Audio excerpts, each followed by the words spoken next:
Good morning. Welcome to Deep South Dining right here on MPB Think Radio. Good morning, Carol. How in the world are you?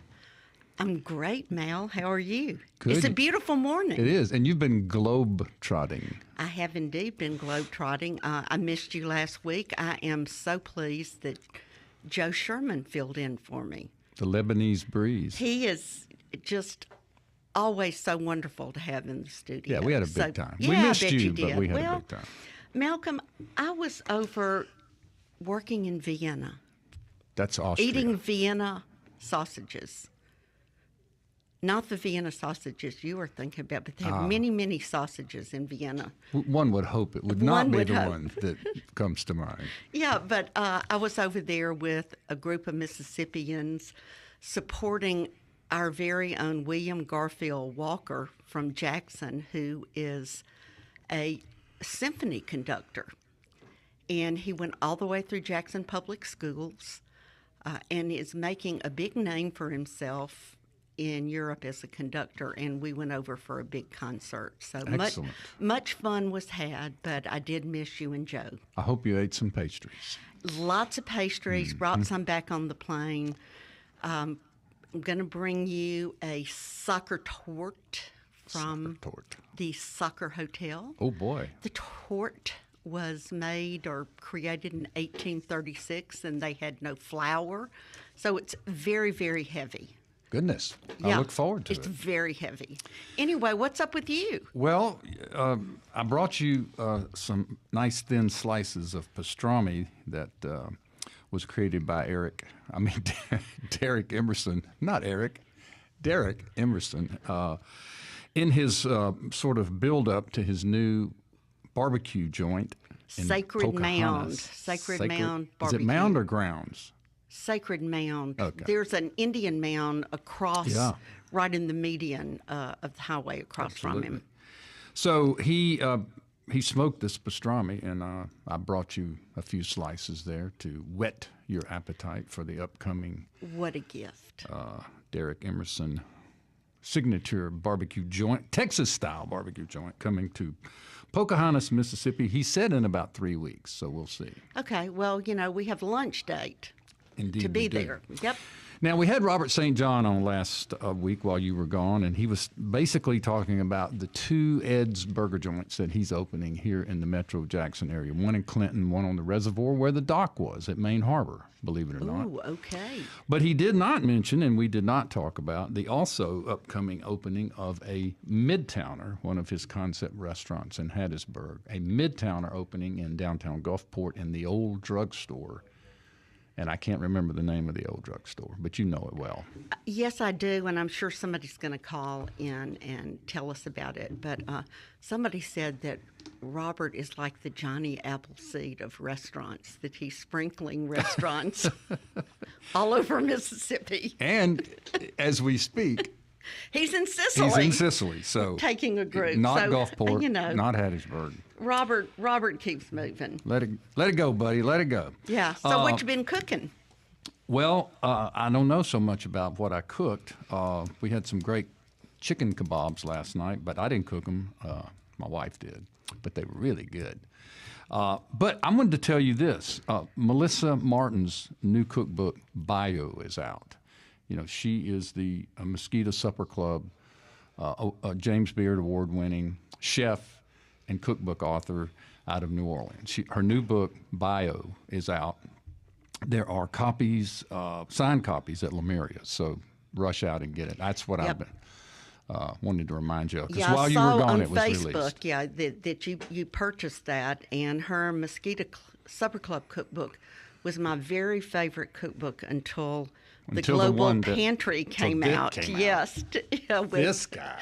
With Ann Taylor Pittman that we're going to get to talk to. I've been talking about this book for weeks on the radio. Carol, you and I attended a cookbook panel at the Mississippi Book Festival, the 10th annual Mississippi Book Festival, and every person on the panel, with one exception, had been on this show.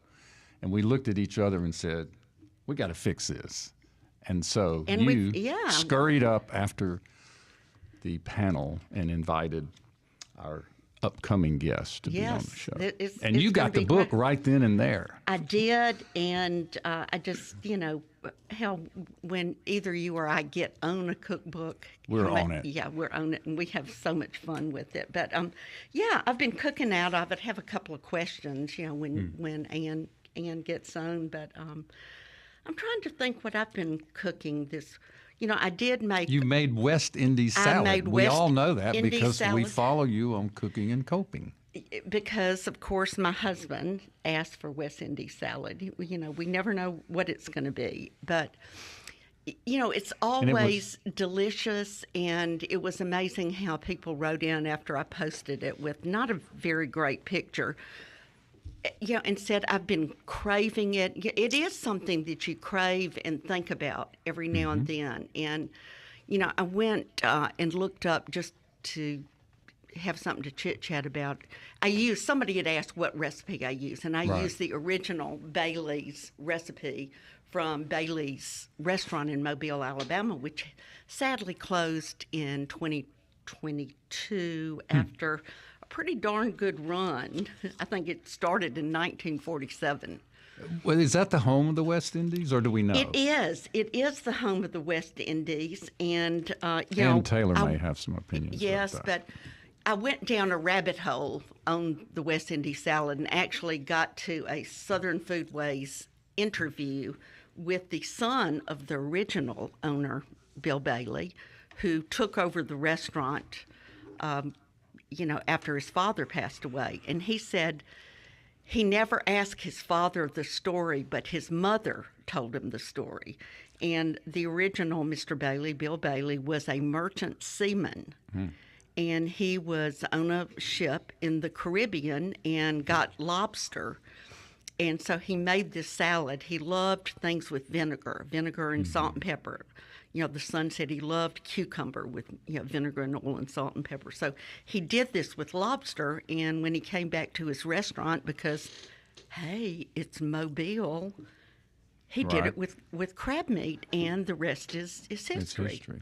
I used Robert St. John, speaking of, I used his West Indies salad to press the po' boy when I made my presentation at the Southern Foodways Symposium with the iron and the ironing board. I was going to tell the listeners, when Malcolm talks about pressing a po' boy, he stood on stage in Oxford at Ole Miss with an ironing board and iron borrowed from the house that we were staying in. And made pressed po' boys.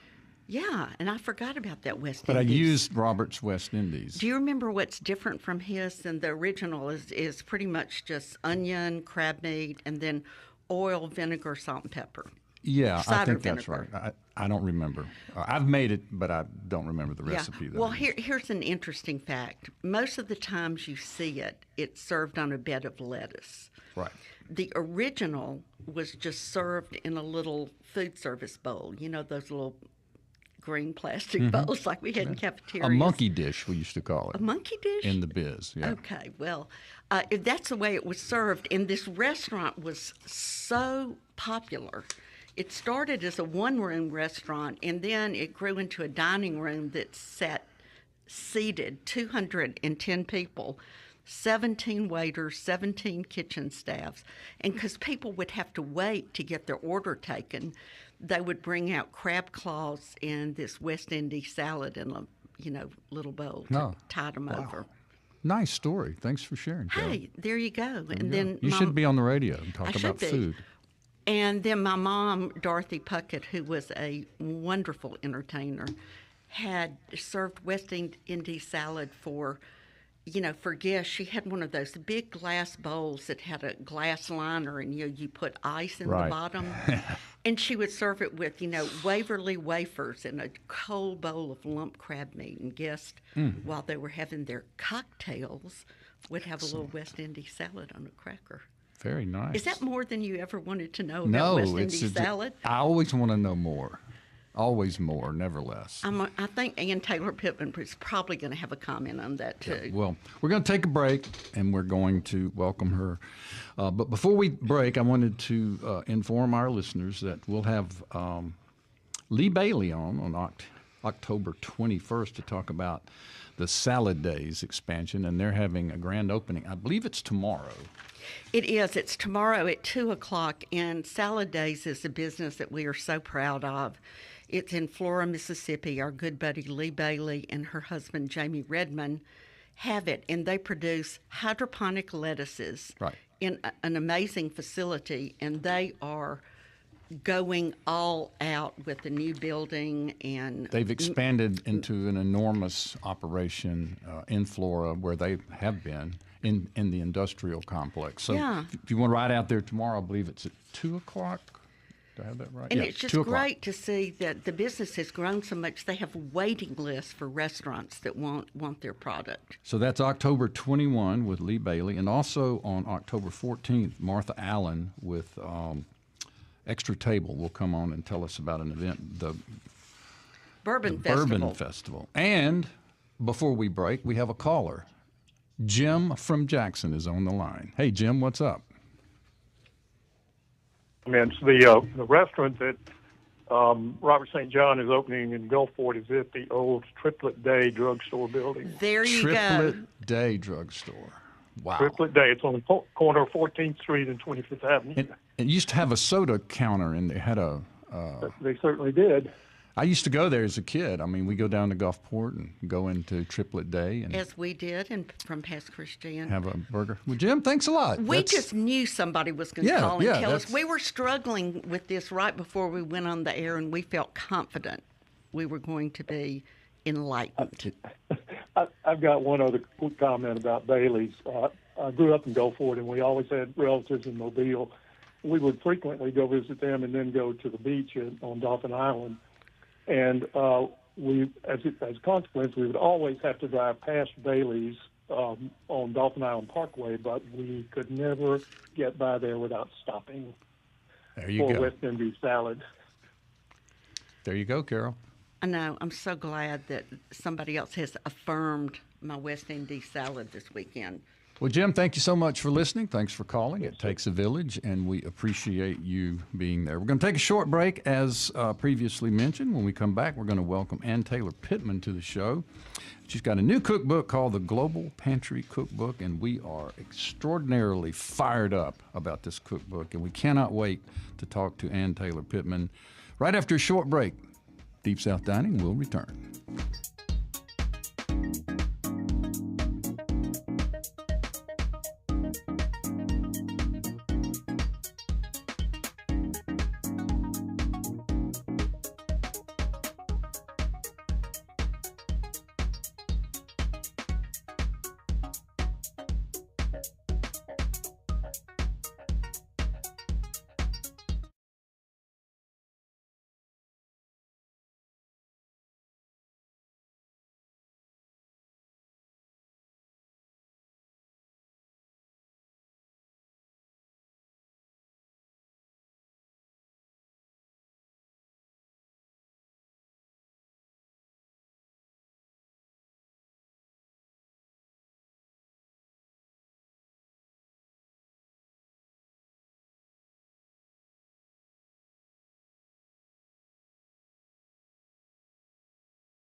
Good morning. Welcome back to Deep South Dining. Malcolm White, Carol Palmer. We are so glad that you are here. We are the radio show that's all about the culture of Southern flavor, Carol. And this morning we're going to talk about global flavor. Welcome, Ann Taylor Pittman. We are so happy to have you with us. Thank you so much for having me. I'm delighted to be here. We love your cookbook, and want our listeners to know that what a pedigree you have for writing a cookbook. 20 years at Cooking Light, and many of those. Well, the last 8 years of your tenure there, you were actually the editor of Cooking Light, correct? I was the executive editor. Executive editor. Yes, indeed. And you won a James Beard Award for the cookbook that you produced, you co-authored during that time. And that's correct. And we love the title. I co-authored a cookbook with Scott Mowbray, who I collaborated with again on the Global Pantry Cookbook. We did a cookbook called The New Way to Cook Light, and we're thrilled to receive a James Beard Award for it. Well, I mean, certainly what a wonderful honor. And we are going to claim you, even though you live in Birmingham, because you're a Mississippian and taught English at Mississippi State. So I'll bet some of your students are out here listening. That would be wonderful. If you were there, what would that have been? Like 95 to 98-ish? And you had a teacher who taught freshman English named Ann Taylor. That was me. So where in Mississippi are you from? So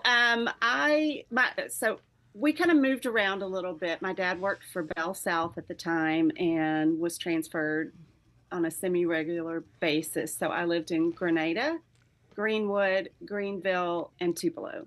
And I graduated high school from Tupelo. And a few months after I graduated from there, my parents moved to Birmingham, which is where I ended up because of my job. So, Carol, you may or may not know this, but in Tupelo, this is their yell. T-T-T-U-P-E-E-E-L-O. Roll wave. Well, Malcolm, I guess you know that because you played football against Tupelo. No, we actually didn't. But basketball. We played basketball against. And Malcolm is a Boonville guy. Yeah. Oh, okay. Yeah. Okay. Yeah. We're Hill Country Golden neighbors. Wave. That's right, at Tupelo. Yep, I remember that cheer. There you go. Well, one of the first things that really drew me to your presentation at the Mississippi Conference for the Book, the Mississippi Book Festival, was the fact that you are a recipe developer, and you talked about recipe testing, which, is something that I don't think a lot of cookbooks pay enough attention to. Right. And it gives me great confidence that, you are a professional recipe tester, and you know the value of that everything I'm going to cook in your book is going to work. So talk a little bit about recipe testing. Yeah, I feel like it's so important. And let me just pause for a second and say, Carol, thank you so much for being such a big a supporter of the book. I've had friends and family send me clips of the show from the past 2 weeks, and thank you so much. Okay, you're welcome. But yes, recipe testing, and I know this going back to my magazine days at Cooking Light, they kind of instilled in us there the fact that when someone cooks your recipe, they're taking a risk, and they're risking their dinner for their family by trusting you. And if your recipe does not work, you've broken that trust. They took a risk that did not pay off. And, that we've all had that happen before. We've gone out and we've purchased things at the store, and maybe we've had to go to 2 stores to get everything we needed for a recipe. And then if it doesn't work, oh, that's just the worst. You let your family down, you let yourself down. So I know how important recipe testing is. And I know as a recipe developer that sometimes I think I've captured everything on paper as I've typed up my recipe, but maybe there's something that I do intuitively that doesn't come through in the written recipe. and that needs to be clarified. So if someone else can be my cross tester and test my recipe, then we know that the recipe works, not just in my kitchen when I'm making it, but it should be replicable in anyone else's kitchen. So do you use a home kitchen for testing? That's right. Yep. Home kitchen, nothing fancy, GE appliances, just what most people, along the lines of what most people would have in their kitchens. And so when we worked on the book, Scott and I, we would each develop a chunk of recipes, and then we would exchange recipes with each other and test each other's recipes and make sure that the times worked, the ingredient amounts seemed right. There was nothing wonky. And, every now and then there's something wonky. Always. Right. Well, when you were on the panel at the book festival and you talked about the chili shrimp with the creamiest coconut grits, there was an audible moan and groan in the audience. So where did this idea of using coconut milk to cream your grits come from? So, this is the recipe that started it all for this cookbook, because it's something I created many years ago. Scott Mowbray, my cookbook co-author, used to live in Birmingham. He was my boss at Cooking Light. And he moved across the country to be with his fiance, who became his wife. So he moved to Colorado, and I had a going away party for him. And he always talked about he and I love to cook together. He's a Canadian who spent his adolescence and his teenage years in Indonesia and Pakistan. And we would always joke that I was sort of, even though I have a Korean mother and I look Asian, I was more the Southern one and he was more the Asian one.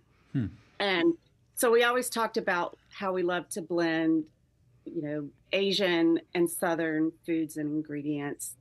That's certainly the way I grew up in the South, in Mississippi, with a Korean mother. So I wanted some sort of dish that would capture that feeling as the anchor of this going away party.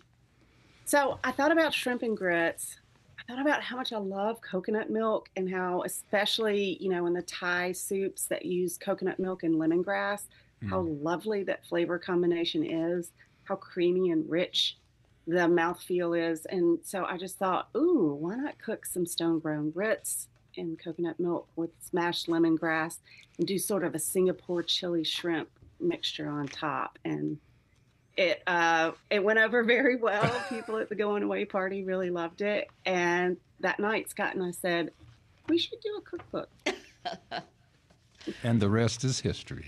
Well, it's a beautiful recipe, and I had never cooked with sambal before. I had, seen it. I was scared of it. I mean, I just didn't really know. I had it confused with sriracha. And, I went to the Chinese grocery store and, got my lemongrass and got the sambal. And, then I read in your pantry section that there are actually 3 kinds of sambal. So I've got way more to learn about it, but it's a wonderful ingredient, and it was so complex and not really hot. It's hot like I expected, and you use it a lot. I love sambal, and the sambal we use the most in the book is sambal oelek, O-E-L-E-K is how you spell that one. And I can definitely understand getting it confused with sriracha. The most common brand for both of those ingredients, I think, is Hui Fong. It has the green cap. The sambal comes in a jar, not a squeeze top bottle like the sriracha, but it's made by the same company. And I feel like it has just such a bright, fruity quality that, to me, is sort of the predominant flavor I'm left with. There is heat there, but I think that the brightness and the fruitiness of the chilies, and there's vinegar in there with it, that's what, to me, it just kind of elevates and lifts so many flavors. It's great, in Asian dishes, but also, stir a spoonful into like a ragu for pasta, and it will just bring a teeny bit of heat, but just that wonderful brightness. Let's talk for just a minute about lemongrass. I mean, lemongrass is not a new ingredient to me. I love Vietnamese cooking. I've been to Vietnam with a group of chefs to study the cuisine, and I was surprised when I was in a group of people that they ask about what is lemongrass and where does one get it. So I turned, in your book to read about it because I used to grow it. I don't right now, but I was surprised that you said we can freeze it because I ended up throwing, I've got this big bunch of lemongrass to make the recipe, and I threw the rest of it away. Oh, yeah. So that was a wonderful thing we discovered. Just, we always want to be frugal when we buy things. And a lot of times when you buy lemongrass, it comes in a big bunch, of maybe 6 to 8 stalks. So lemongrass, for any listeners who are unfamiliar, it is a grass. It has sort of a citronella sort of fragrance and a lemony flavor, very highly aromatic. And it comes in these stalks that are anywhere from like 2.5 feet long, and they're real brittle. It's kind of a pale hay slash very pale green color, and you only use like the bottom maybe 6 or 8 inches of the stalk, the fat end of the stalk, where it's juiciest. And I use that term loosely. It's not like it's really juicy, but that's where most of the moisture and most of the flavor is. So a lot of times when you go to an Asian market to buy it, that's the most common place you'll find it. Some large grocery stores might carry it, but you'll find it at an Asian market. A lot of times it comes in bundles with like 6 or 8 stalks. And so you're like, what the heck do I do with this? I'm not going to be able to use all of it before it goes bad. So we like to trim it to only the part that you will use, that sort of more moist lower end of it, the fatter end of the stalk. And you can either toss it in a freezer bag like that, just as the stalks, the trimmed stalks, or you could go ahead and sort of chop it up or thinly slice it, throw it in a freezer bag, and put it in the freezer I say indefinitely. You should probably use it up within about 6 months or so for optimal flavor. But, I've, of course, let some go longer than that, and it's still fine. All right, we have a caller on the line. Kay is on the road traveling and has a question for Ann. Hello, Kay. How are you? I'm great. How are you guys? Super. Glad to have you. Thanks for listening. Thanks for calling. So glad I tuned in because this is very timely for me. So I love Asian cooking. I've been trying to replicate a lot of recipes for longer than I want to say I'm alive, but I have been using sambal for a long time, and I've always bought the same brand, which I believe is the one she's talking about now, that also makes sriracha. It's pre-pandemic, and during the pandemic, it was on the shelf in Kroger. Like, I was buying it in Kroger, occasionally Walmart. I would go to Walmart and get it. I cannot find it now. Now, I know there's Mr. Chin's, the Chinese restaurant, and you can go there and buy stuff, but I just never get down that way. Is there anywhere else to buy it? Because it is not on the shelf in Kroger. It's not on the shelf in Walmart. It's not online like it used to be. I cannot find it, and I'm probably having withdrawal because I used to put in everything, like fried eggs, like all sorts of things. I would put sambal on. So is there another place to get it? Great question. That is a really good question. And I know a lot of things became scarce during the pandemic and have not necessarily been replaced in the availability that they used to be. So we actually have a recipe for a tomato-based sambal in our book. So if you have the book, you can look at that. It uses some slow roasted tomatoes and a lot of Fresno chilies, which are those. They look like red jalapenos. Short of that, it sounds like you've exhausted every resource. You've looked in the stores, you've looked in Walmart, you've looked in the grocery stores, Asian markets, and looked online. I would say I would maybe move just to the next closest thing, which it's not exactly the same, but you can typically find chili garlic sauce. Yeah, I have all that. My spice cabinet has no room. Yeah. It's no place. That sounds like I'm mine. gonna pick up your cookbook just to try that out. Try the recipe out. Yeah, luckily for you, Malcolm and I are going to invent a condiment refrigerator because we have so many condiments. But I just, probably need one. while we were talking, I looked online, and this is interesting. The company that makes sambal had to stop making it for a while because of a supply chain issue, a shortage of chili peppers. So hopefully it will be back more in circulation. I do see that Amazon has it. I'm trying to find a source that has, lots of specialty ingredients. Don't get my hopes up because I'm going to go to Amazon as soon as I get off the phone. Well, Kay, thank you so much. Thank you, guys. Thank you for listening. Thanks for calling. That's a good one. Yeah, great question. And Malcolm, I wanted to ask one because when I made this recipe, I thought about you. Ann, I made your crispy fried catfish with the quick chow chow. I have to admit, I bought the chow chow. We have so many great farmers markets that carry it, and I was in a hurry. But what I wanted to say, Malcolm, this was the first catfish I've ever cooked where, she rubs the ingredients on the fish, not in the meal. You want to talk about what that does, yeah, Ann? so it's a rub, right?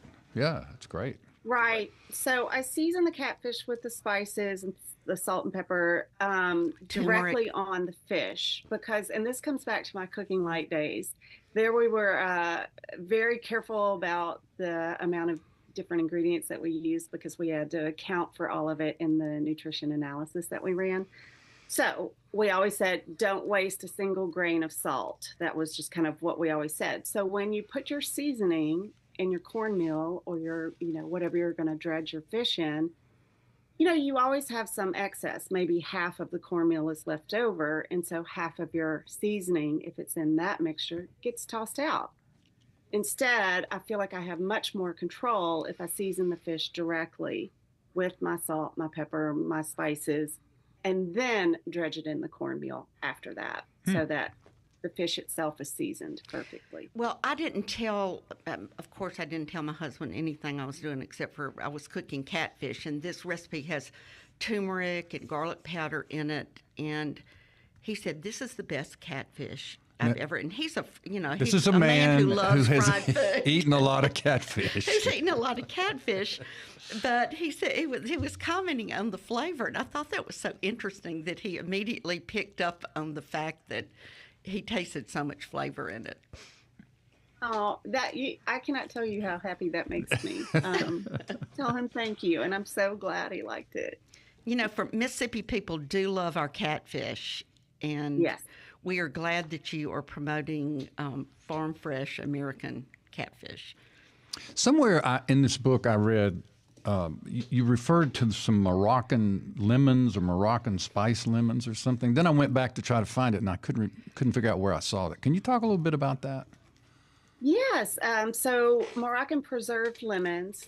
And toward the front of the book in the little pantry section, we provide a recipe for making them yourself. They taste best. You can buy them in specialty markets already made. But if you have the time and the patience, and I'm talking about a few weeks of curing, they taste delightful. So much better if you make them yourself. And they last forever. So it's just lemons and salt, and that's all it takes. But again, there's a bit of a time investment.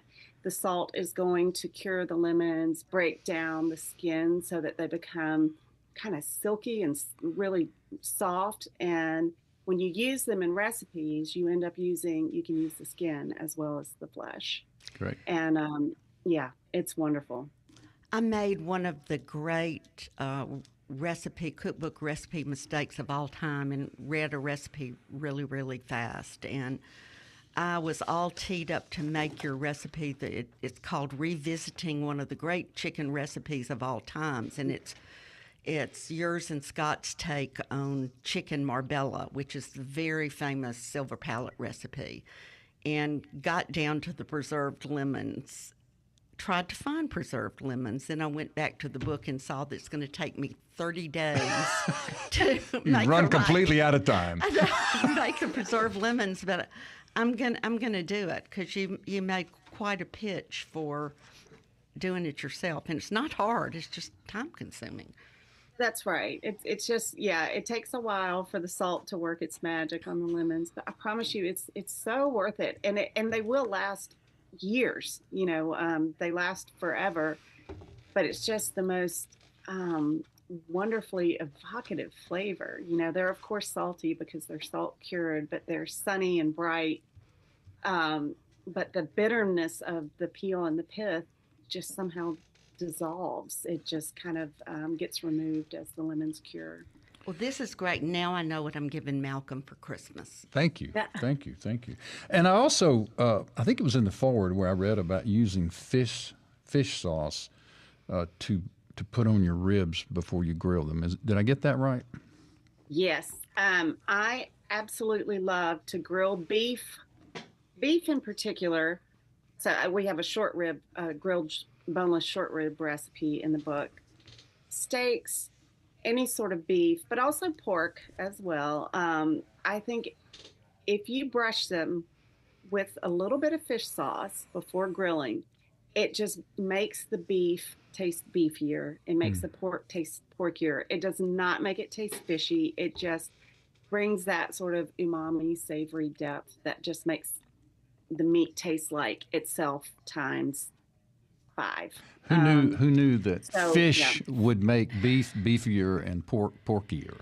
Well, and fish sauce itself, I mean, to me, when you're just smelling it all by itself, especially some brands, I would never think of putting it on meat, but I'm going to try it. It is a very potent and powerful ingredient. You don't need much. So you're only going to brush a little. It's very liquidy if you haven't used it before. You only have to brush just the thinnest little layer on there. I like to also grate some garlic and then mix it with a little bit of brown sugar and make a rub out of that after I brush on the fish sauce. And the brown sugar is going to let the meat char very quickly, so you don't have to cook it very long to get that char. You don't have to dry it out. And then the garlic, of course, I just like the garlic for the flavor. I wanted to just tell the listeners 2 of the things in this book that really help the cook. And the first is that they have a Global Pantry product section that actually has a photograph of the product and then a description. And why this has been so meaningful to me is I will buy an ingredient for a recipe like chili crisp. I will use it in that recipe, and then I will never use it again because I don't understand the ingredient and where to use it. And in your index here, it really talks about each ingredient and how to use in other things. And that's extremely helpful for a cook like me who's not a, particularly, I'm not going to say educated cook, but an intuitive cook like my friend Malcolm is. And he'll say, oh, let me put a little chili crisp in here, but I have to know what it's going to be, and I like that. And then on each recipe at the top of the page, there's a little, like a 2-inch box, and it says Global Pantry ingredients, and it lists the Global Pantry ingredients, what you're going to pull from your Global Pantry. And my husband, John, is a big hamburger steak guy, which I frankly think is pretty boring. But I see. I love hamburger steaks. I know. Particularly if you got good onions and He gravy. likes hamburger steaks with Del Monte stewed tomatoes. I've told you before, he can tell the Del difference. Monte, yes. If it's another. Anyway, your recipe has a rich onion gravy, and you call for putting miso in it as a flavor booster. Who knew? That's right. I love that. So I am a huge fan of hamburger steak. I'm a huge fan of brown gravy. Well, any gravy, but particularly a brown gravy I love. And so we wanted to play with the idea of hamburger steaks with gravy and just kind of amp up the savoriness of it. And miso is just such a great ingredient to do that. It just adds so much richness to that gravy, makes it more savory, not necessarily more salty, although miso does have a lot of salt in it, but just richer and deeper in flavor. That goes perfect with those onions. I love it. There's also a recipe for a hot dog, Carol. Well, I saw that little twirled hot dog. You remember when we talked about that tool? Yeah, and one time Malcolm and I accidentally mentioned the word hot dog. We were kind of talking about, Malcolm used to. It's like when they say Niagara Falls on the Three Stooges. I don't know if you're old enough to remember and that. So the phone started lighting up, and this was just a comment in the first of the show, like, what did you have? Oh, I had a Hebrew National this weekend. Had a hot dog. Yeah. Had a hot dog. And the phones did not stop for 50 minutes, and we learned about hot dogs in bondage. We learned about little tools to the spiralized. Who knew? I do love the Ann spiralized knows. hot dog. I do some stories for a website where I test different ways to prepare certain things to see which one is the quote unquote winner. And I tested different ways of preparing hot dogs for the grill, and spiralizing, I'm a huge fan. You get more grill. There's more to grill once you expose the interior of the dog. Exactly. You get more edges that right. can char. That's and right. then it kind of elongates like a spring. And so there are nooks and crannies for your toppings to kind of fall into. Exactly. And all those great condiments, Carol, they ooze They into look the spiral. beautiful. Y'all are going to start something. We only have a few minutes, so people are going to start calling about hot. But the pictures of the Fantastic, spiral yes. hot dogs are fantastic. Now, you're a fan of the Mexican chorizo as well. I'm a Do you huge use it? fan. Mm-hmm. I love Spanish chorizo too, but in the book we focus on Mexican chorizo, which is so if you're unfamiliar with chorizo, there's Mexican chorizo, which is raw, just looks like kind of a ground pork with kind of a red tint to it, and that comes from a lot of smoked paprika and other spices. The Spanish chorizo is cured, so it's kind of hard like salami. But the Mexican chorizo, I just love. You can add some to a chili just to boost the flavor. We put some with some ground meat to make a burger that has a little more oomph to it.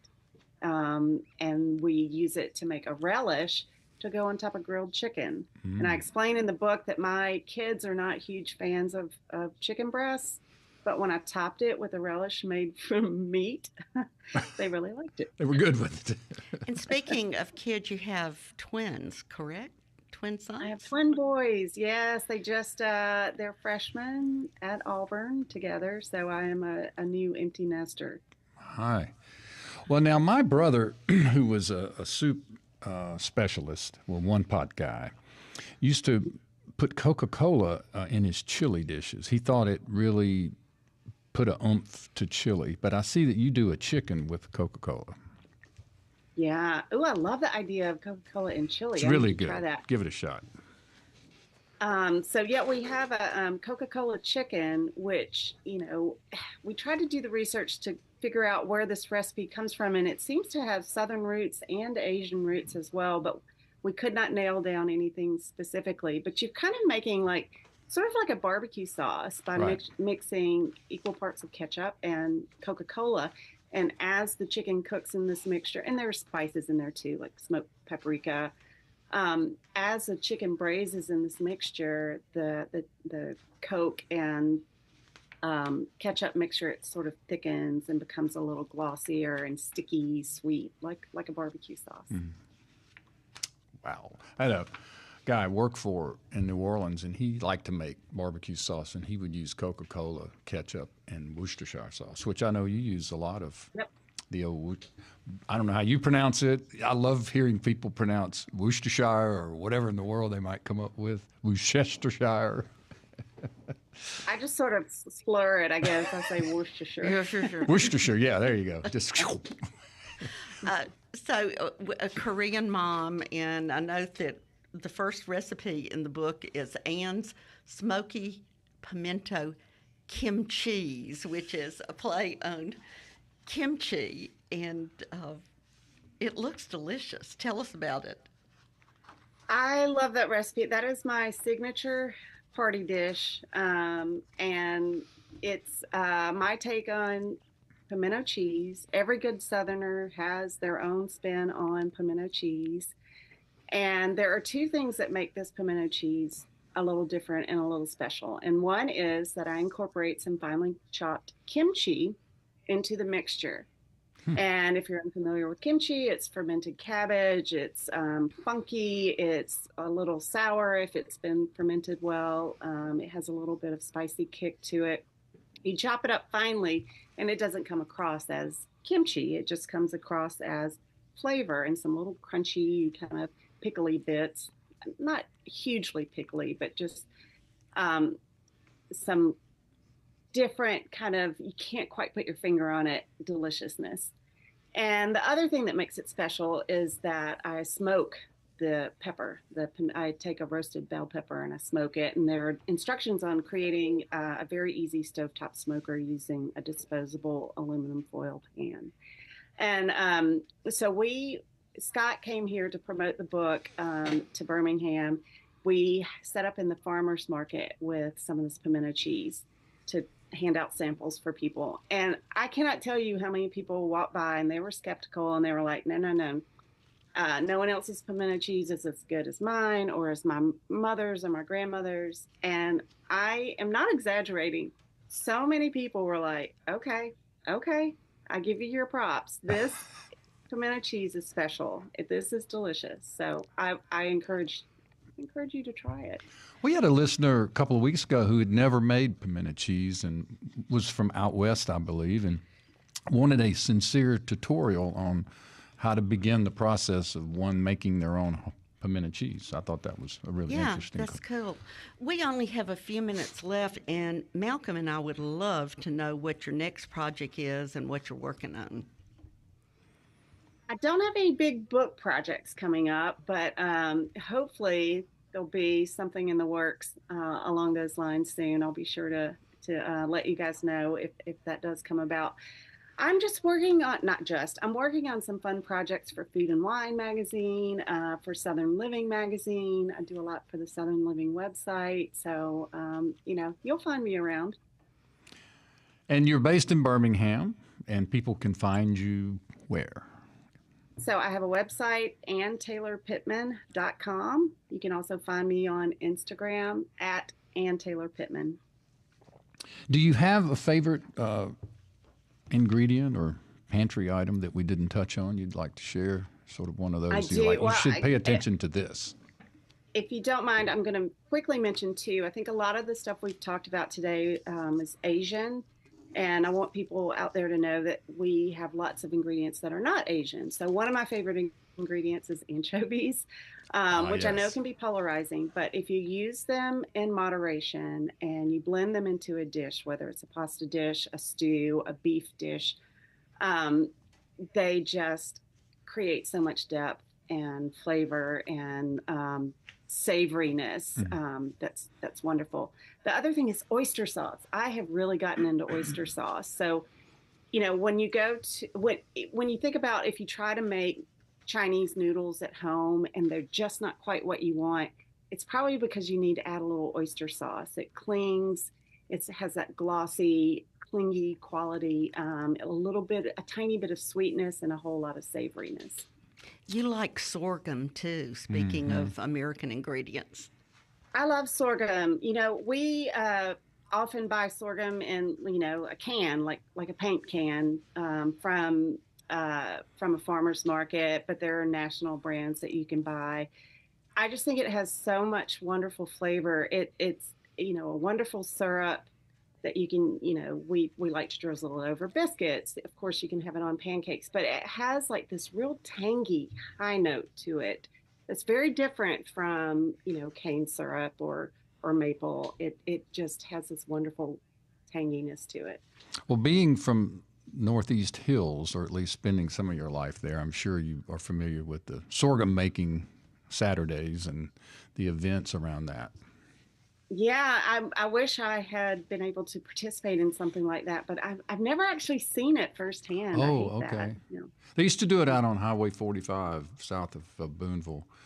Oh, really? Mr. Frank's had an old country store out there, and during sorghum season, they would grind the sorghum and make it. And you could come and buy a can, as you say, which I always love getting tamales in a can or sorghum in a can.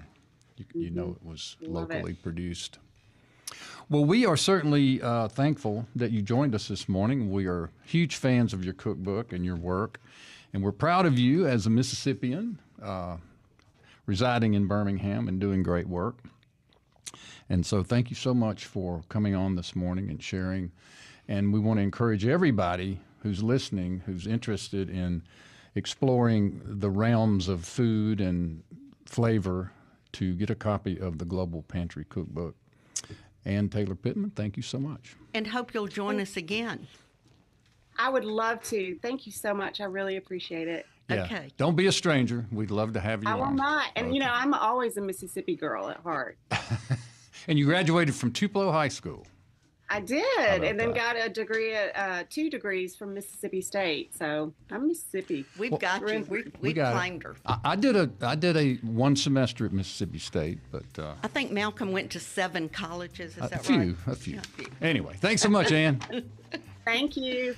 All right, Deep South Dining is a production of Mississippi Public Broadcasting's Think Radio, and we are funded by the generous contributions from listeners like yourself. Our show is produced by Marissa Vaughn. For Ann Taylor Pittman, my co-host, Carol Palmer, I am Malcolm White, and I ask that you now stay tuned for Marshall Ramsey's program entitled Now You're Talking, followed by Southern Remedy at 11. And please, please join Carol and I every Monday and every Sunday morning at 9 a.m. for more Deep South Dining, heard only on MPB Think Radio.